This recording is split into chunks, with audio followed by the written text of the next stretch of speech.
What you are about to see is a work of pure fiction. This content has no connection to reality whatsoever. The video contains scenes of violence and fictional events. All characters and all events mentioned are entirely imaginary. This content is presented for entertainment, review, and analysis purposes only, intended for viewers over 18. Welcome to a new compilation of our recap. If you missed any part, this video will gather all the events from the beginning for you. If you're already following along with us and want to jump straight to the new part starts from this minute. Grab your favorite drink and let's get started. At Sioux City Academy, where the students gather for the class selection test. Will you become a swordsman, a knight, an assassin, or a mage? Chow says, "It has been 18 years since I was reborn, and now the day of the test has finally come." He explains that this world is called Kaiji Star, a parallel world to Earth, filled with dungeons, monsters, and magic. Then the test begins, and Chow awakens the class of Necromancer, an extremely rare class. So rare, there may be only one or two in the entire world. Because if a Necromancer becomes powerful enough, he can become an army all by himself. But then comes the shock. Chow does not have a single point of spirit power, which means he cannot summon even one soul. But in return, he gains a skill called Brave Caster Heart. Its effect is simple. Every time he defeats a monster with physical strength, he gains points and becomes stronger. So, he decides to bet everything on physical power and puts all his points into strength. Then he enters the test zone and meets the guide Eileen, who gives him the beginner tools. But before he even listens to the explanation, he rushes through the gate immediately and starts smashing skeletons one after another. Then he gains a skill called Power Miracle, which doubles his strength, and he keeps fighting until the skeleton captain appears and tries to stop him. But Chow defeats him and obtains an item called Skeleton Fist. Then he keeps fighting until his strength reaches 46. Outside the gate, the students are shocked. How is someone still inside? Because this test is supposed to be easy. You are meant to run and survive. But Chow was playing by completely different rules. Then, all of a sudden, a terrifying voice calls out to him. "The Skeleton King." Every skeleton gathers together and transforms into one massive boss, and the monster charges straight at him. Chow barely dodges the attack, and if it had landed, he would have died instantly. He quickly notices the monster's weakness.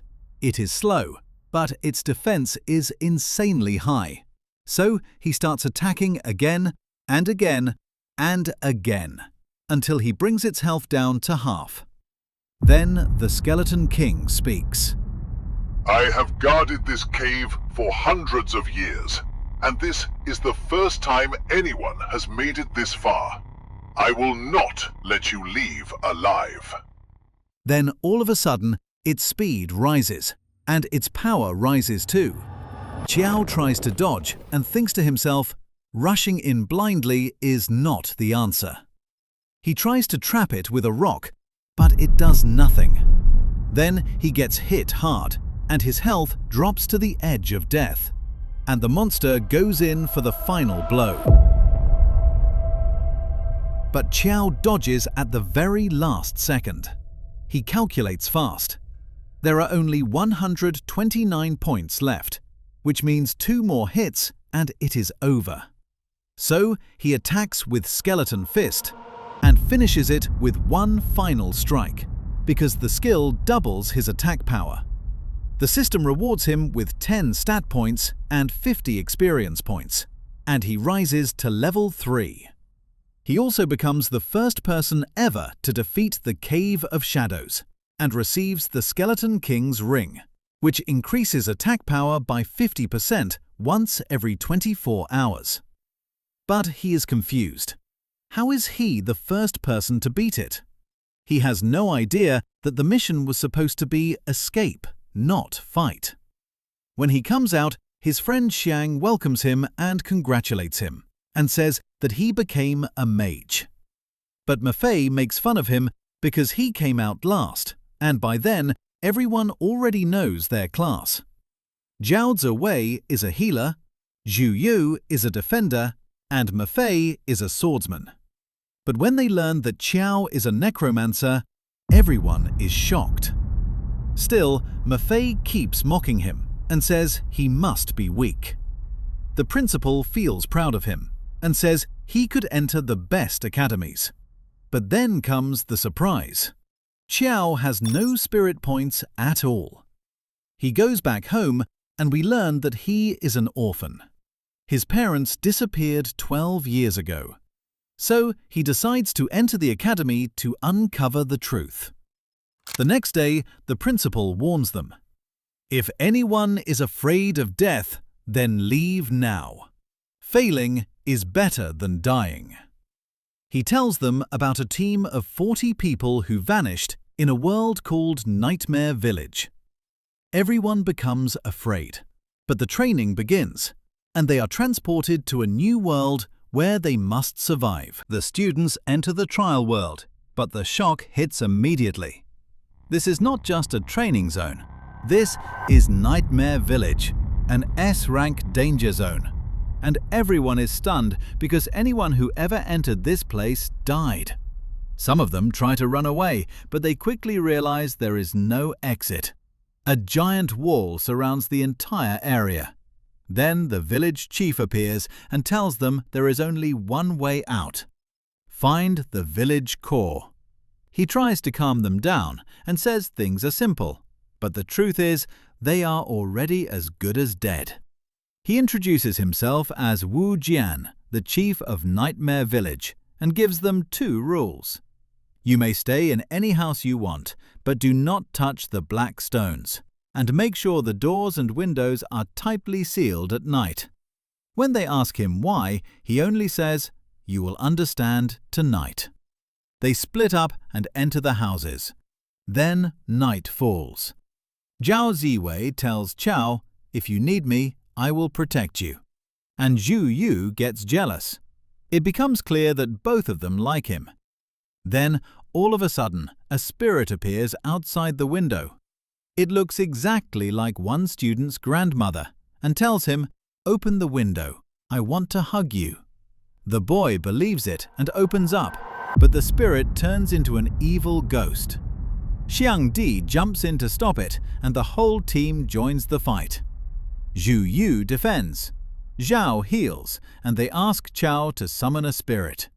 But instead, he does something strange. He punches it with his bare hand and kills it, and everyone is shocked. But he gets no points. Instead, a black stone appears, the same kind of stone they were told never to touch.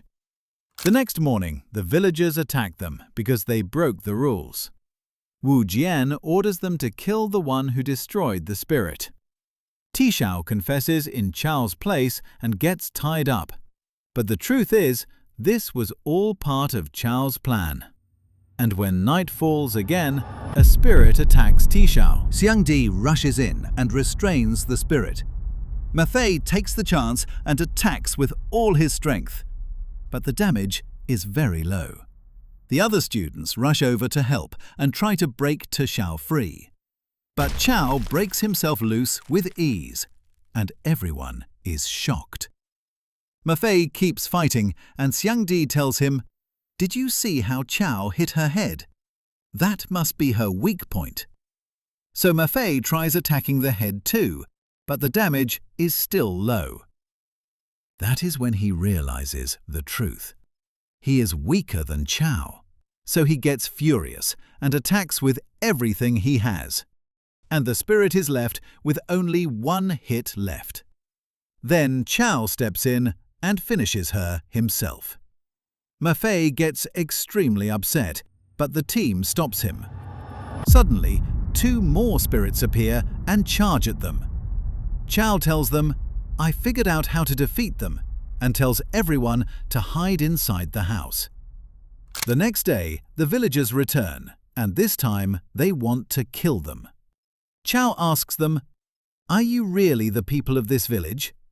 They answer, "We have lived here for thousands of years." But Chow replies, "No, you are the 40 students who disappeared." Wu Jian laughs and tells him, "You are making up stories." But Chow says, "I have proof." He tells them to break the black stones, and they do. Then, all of a sudden, their memories return, and they turn back into normal humans again. The system sends them back to the human world, and only 5 students remain, the ones who uncovered the truth. The principal is extremely proud because they broke the curse of Nightmare Village, and that means they now have a chance to enter the best academies. But at the same time, he is worried because their disappearance means they entered a hidden mission. Chow's friends tell him, "You made us break the stones so we could join the mission with you." But the truth is, he had no idea what was going on. It was all pure luck. Then, all of a sudden, nightmare beasts appear, and the whole team struggles against just one of them. But Chow defeats the rest all by himself and receives the fairy necklace, which boosts magic power. But he gives it to Shang-Di because he still has no magic energy. His physical strength rises past 200, and he says, "If I kill one more monster, I will reach level 6. But then he steps on a trap, and the ground collapses beneath them, sending everyone deep underground. They smell something strange. Then they see the Nightmare Spirit King, and its stats are terrifying. Everyone loses hope, even Mafei. But Chow says, "I can beat him." He tells them to distract the boss, and after a while, they begin the attack. Chow spots the heart, and that heart is supposed to be the key to clearing the mission. But instead of taking it, he does the opposite. He strikes the heart and wakes the boss up. The mission changes from obtain the heart to kill the Nightmare King. The boss opens its eyes and roars. "You filthy human!" So, can the team actually defeat him? The Nightmare Spirit King wakes up, and now the whole team is in real danger. Chiao tells Mafei to distract him, but Mafei is already frustrated because Chiao alone dealt more than 500 damage, while he, at full power, can barely deal 10. The king looks at him and says, "If you want to die first, then I will grant your wish," and attacks him directly. Xiang Di restrains the boss, and the girls heal Mafei and protect him. Chiao uses that chance and attacks the boss. Then a notification appears. The health of the Nightmare King has dropped. Nightmare Realm has been activated. Everyone starts taking constant damage, but Chiao does not care and attacks again. Only one hit is left. The girls scream at him, "Watch out! He is about to hit you!" But Chiao ignores them and lands the final strike. He kills the Nightmare King, levels up, and all his stats improve. Magic books are given to everyone. But he does not care, because he cannot use magic anyway. His real reward is the Dragon Slayer sword. It boosts attack, ignores defense, and strengthens all his stats. But then he gives it to Mafei, the same person who used to bully him. Mafei is shocked and says, "This is a B-rank item. You could buy a house in the capital with this." Chiao replies, "We are a team and we share everything, and since I will not use it, it is yours." In the end, there are no rewards left except the sword. Then they are transported back to the real world. After they return, the top academies start competing to recruit them. The principal is still speaking when sudden news arrives. Huaqing Academy and Jindu Academy are both looking for the 5 students. Soon, the academy representatives arrive. The man from Jindu says, We accept geniuses without any test, while Hua Qing insists that every student must be tested, no matter how talented they are. The test begins. Ma Fei faces the instructor and uses a skill called World Split Strike. He breaks through the instructor's defense and amazes everyone. Then Chao Ziwei shows off her healing abilities, and Chu Yo reveals her defense with a thorn shield that reflects 25% of the damage. Xiang Di also shocks everyone with his magical skills, even though they had always underestimated him. Then it is Chao's turn. He tells them, "I am a level 7 Necromancer." Everyone is stunned. He is 2 whole levels above all the others. They all start wondering what kind of summon he is about to call.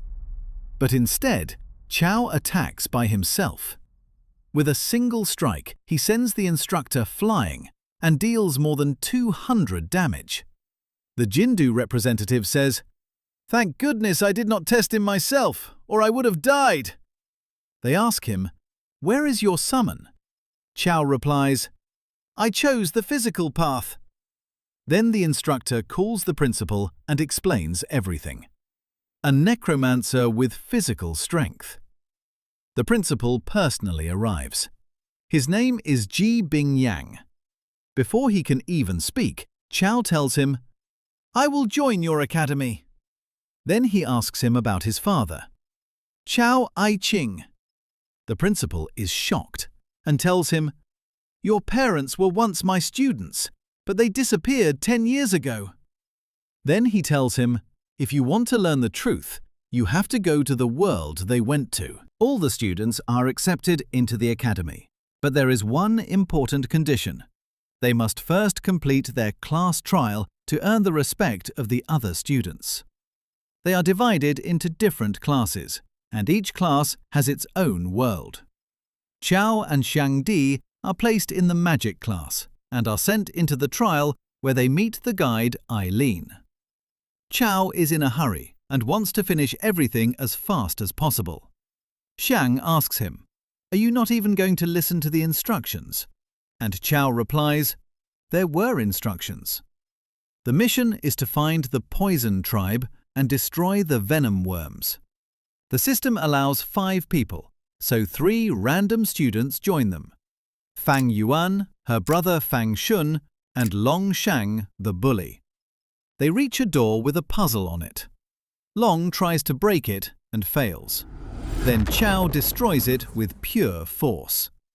Before they reach the second door, they are poisoned and start losing 3 health points every minute. Chao is in real danger because his health is already low, so he breaks the door immediately. Long says, "Is this supposed to be a puzzle world?"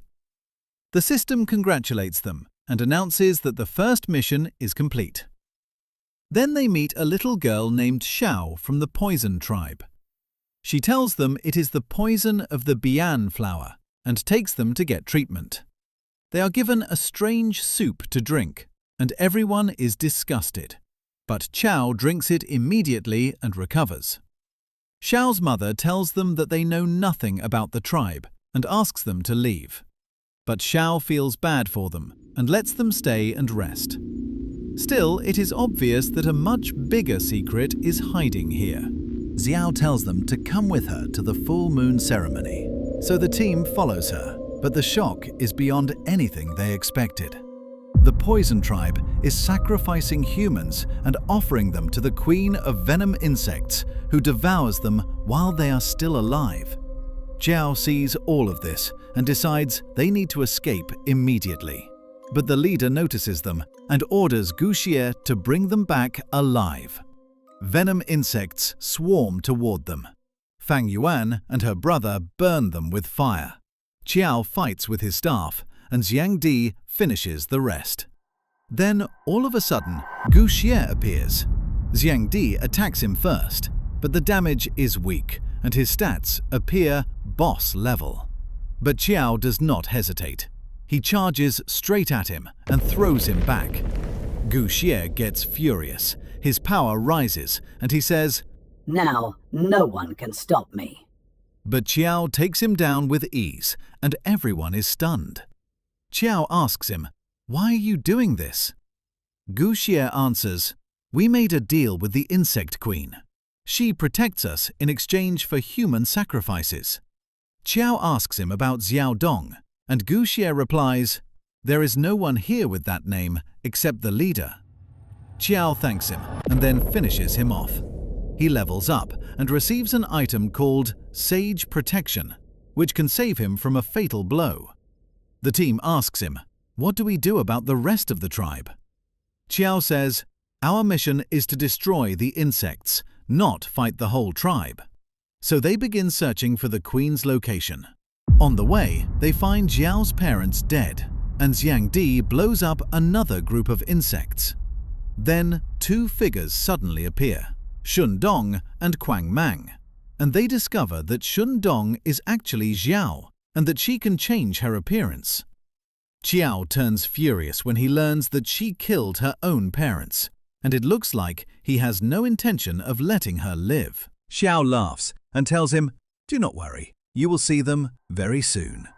Then she attacks him with an army of venom insects.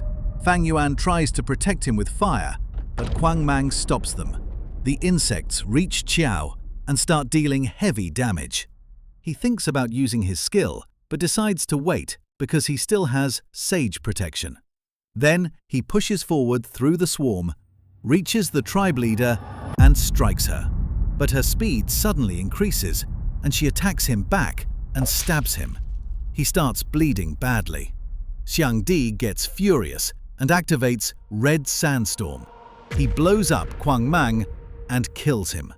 His spiritual power rises to a terrifying level and goes above 290. Fang Yuan is stunned and asks him, "Who are you?" Xiang Di tells Qiao, "I am ready to help you." Qiao grabs the leader and tells him, "Blow me up with her." Xiang hesitates, but Qiao tells him, "Trust me." The explosion goes off, and the system shows a notification. Sage Protection has been activated, and all damage has been cancelled. Then he gains a new skill called Rising Power. The more his health increases, the more his strength increases. His health rises past 1700, and Qiao says, "It looks like the system really does not want me to die." But then the leader comes back and reveals her true form, the Queen of Venom Insects. The system warns them, "Leave this world immediately. The boss has been enhanced by an unknown force." But Qiao refuses and charges at her, and a brutal battle begins. The queen stares at him in shock and asks, "How are you still alive?" Then she says, "Did Bai Zi send you?" She believes her creator is the one who sent him. But Qiao answers, "Not Bai Zi, and not anyone else.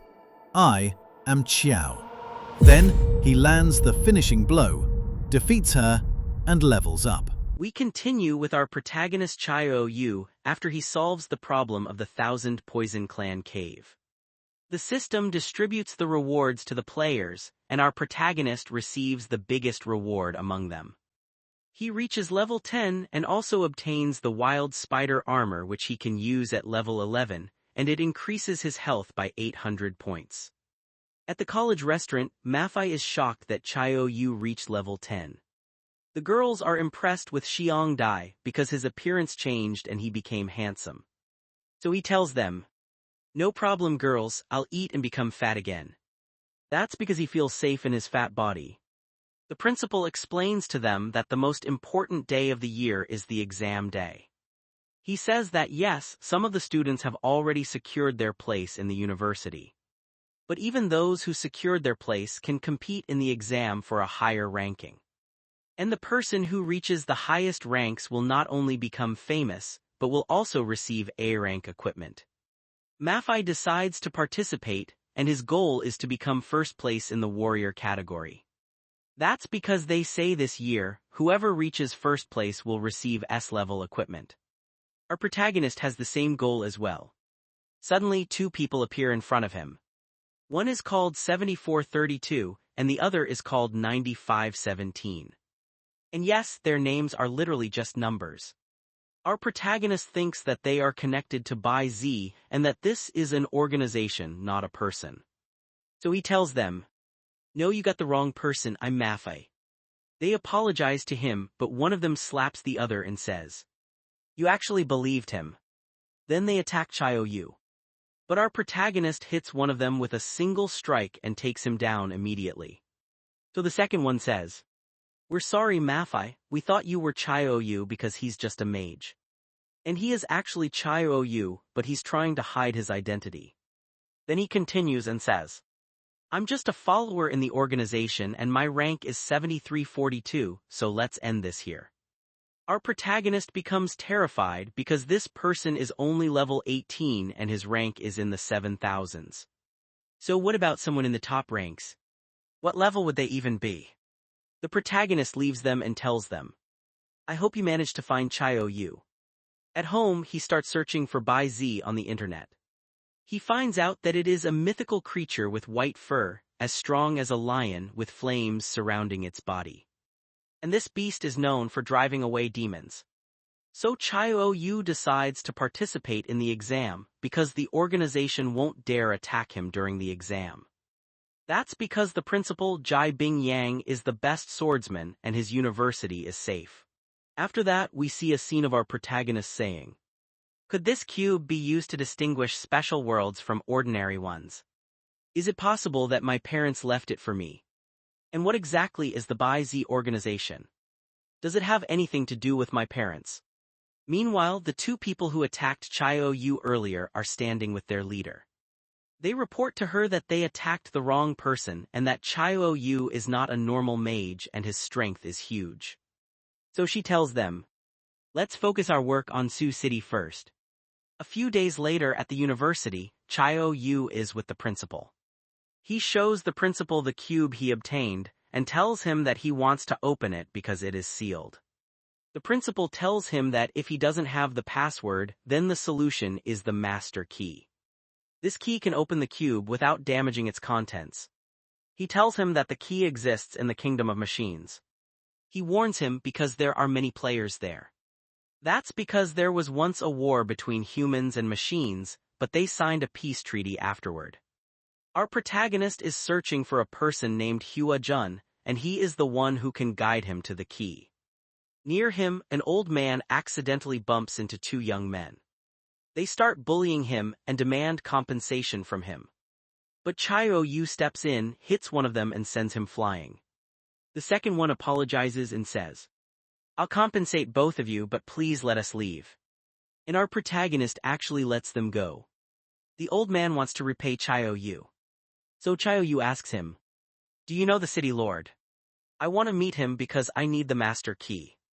The old man replies, "I don't have money to repay your kindness, but I can help you meet the city lord." Then the old man tells him, "Be careful because he is strong." Chio-yu replies, "Old man, I only used 1% of my strength." In another place, we see someone saying that Hua Jun, the person our protagonist is looking for, will hold an academic lecture. He asks the person standing beside him to kidnap him and bring him over. The person replies, "Yes, Miss Monde. So who is this woman? We know in a little while." The old man takes Chio-yu to the palace and tells him, "You'll find the city lord here." Then he disappears from beside him. As soon as our protagonist enters, he sees the old man sitting among the guards. And yes, the old man himself is Hua Jun, the lord of the city of machines. He tells him that he was acting because he was looking for a strong person to protect him. That's because he is going to hold a lecture tomorrow about machines and organic life. And the robots, the two people we saw earlier, want his research and won't let this chance pass. So our protagonist tells him, "I understand, you want me to protect you, right?" Hua Jun replies, "No, I want you to defeat the Queen of Machines and destroy her mechanical heart." The next day the lecture begins. Hua Jun speaks about human life, robots, and artificial intelligence. He explains that their flaw is that they cannot reproduce. Suddenly, one of the robots in the place enters and says, Humans are weak and machines live forever. Come with us, Huajun, and serve the kingdom of machines. They summon the guards, who tell him that machines are not welcome here. But he attacks the guards and finishes them off. Professor Huajun tells Chao-Yu that he will go with them, and that he is relying on him to defeat the king of machines. Then a person named Monde appears, releases tentacles and pulls Huajun away with them. Chao-Yu stands in front of the machine that defeated the guards and tells him, "You think your body is strong?" The machine offers him the chance to obtain a powerful mechanical body. But our protagonist refuses. He punches him and pierces through his body. The machine is shocked and wonders how he did that. Chao-Yu tells him, "I just punched you, that's all." Then he hits him again and says, "Take me to your leader." And he literally uses him like a flying carpet. In the kingdom of machines, Monde tells Huajun, "We apologize for bringing you here this way." Huajun refuses to cooperate. But Monde tells him not to rush. He shows him the heart that has started transforming into a god. Then he offers him the chance to join them and develop their technology. But Huajun tells him, "You are just a person who betrayed humans and joined the robots."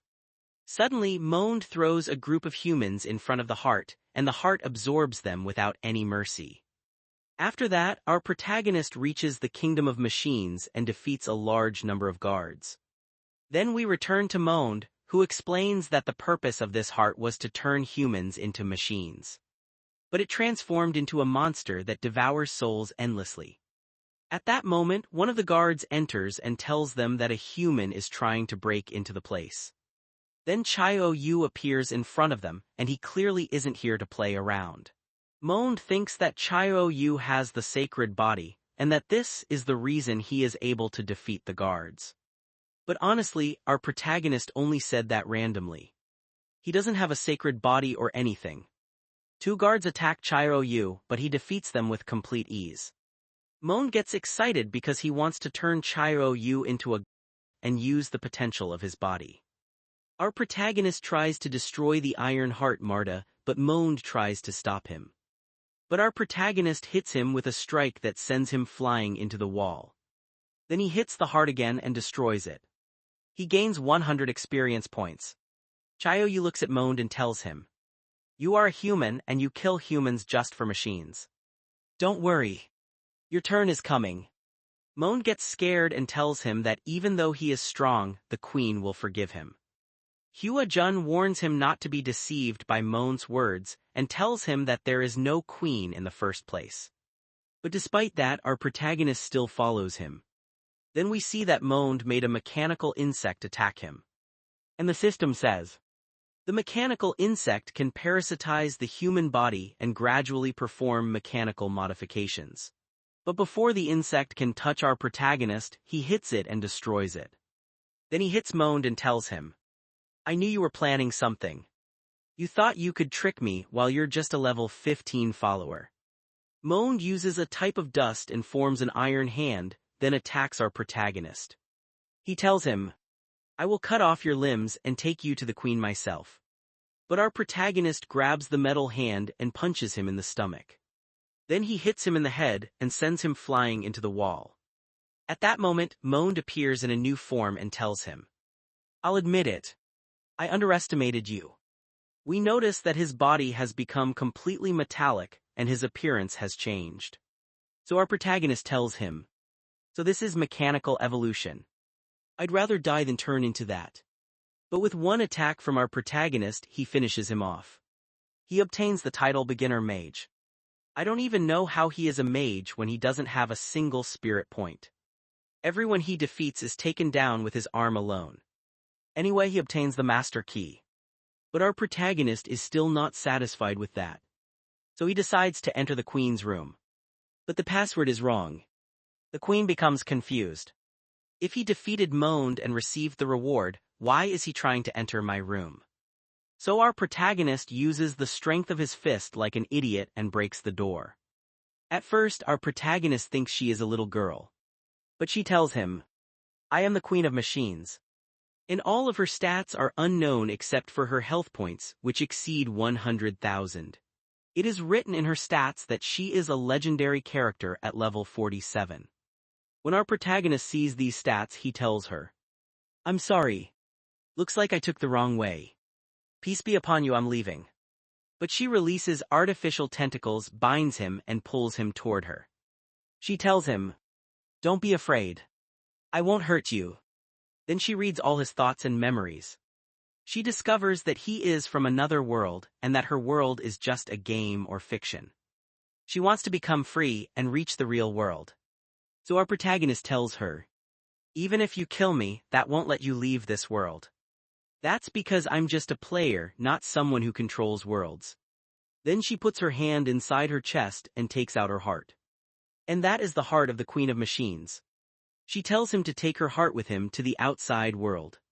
Then she will manifest there and see the world with her own eyes. Chaoyu asks her, "Aren't you afraid that I'll break my promise to you?" She tells him, "When I saw your memories, I realized that you are not that type of person." And with that, Chaoyu completes the mission. He obtains a skill book and a mechanical glove, which increases critical strikes by 30%. Chaoyu returns to the university, but he doesn't find the principal. He uses the key and opens the cube. Inside, he finds the green crescent dragon sword.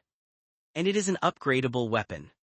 Then the teacher appears and tells him, "Chaoyu, forget the cube for now and go to the exam before you miss it." One of the students is annoyed that the students still haven't gathered completely. He says that Chaoyu's friends are just failures and that their presence is the same as their absence. They tell them that their college always comes first in every exam. And they say that their friend must have gotten scared and didn't show up. Chaoyu's friends become very annoyed because of them. So what will they do in the exam? And what is the green crescent dragon sword that his parents left for him? We'll find out all of that in the next video from the story of Chaoyu.